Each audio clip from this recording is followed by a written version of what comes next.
All right, guys, hopefully by now you understand the independent reading expectations for this class, and hopefully you've decided on a book title, and you're working on attaining that book. Now I want to talk a little bit about your AS English 9 digital notebook, what that will be used for, how it's set up, and your first digital notebook entry. So for each unit in this course, you will have a different digital notebook. That way the notebook doesn't get really, really long and kind of overwhelming. So this is your Unit 1 digital notebook. And there is a slide. I'm just going to pull it up real quick here.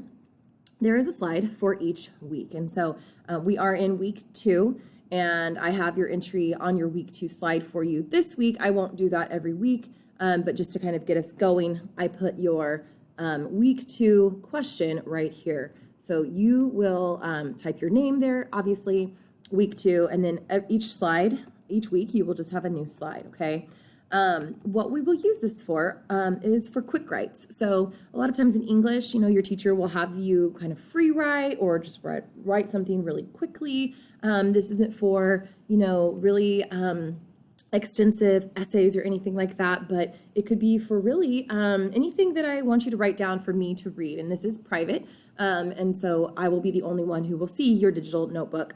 But the entries may vary significantly. So we kind of use it for whatever we want to use it for, okay? And my plan is to use it about once a week for Unit 1.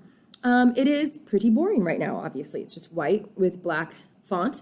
If you want to customize this in any way, please go for it. You can change the theme, you can change the background colors, things like that. Just one thing that I do ask is don't change, the text as far as your name and the notebook for the title page.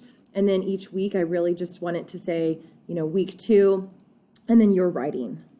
Week 3, and then you're writing. So you can kind of customize it, change the colors, that sort of thing. But please keep the text, to what I ask you.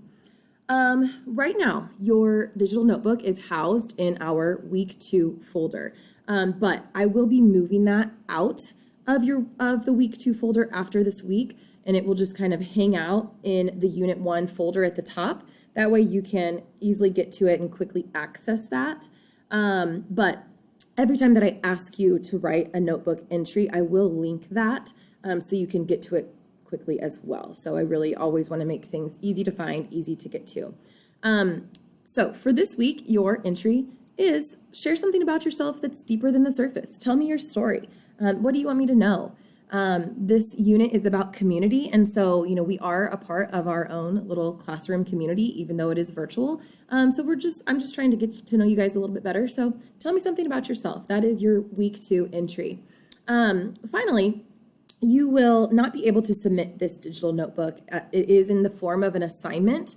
So typically there would be a submit button for you to submit. I have disabled that because once you submit an assignment, you can't get back to it. And I want you to be able to access this throughout Unit 1. So at the end of Unit 1, I will enable submissions and you will be able to submit that assignment officially. I think that's all. You guys can go ahead and pull up your notebook, customize it, start answering your week 2 question.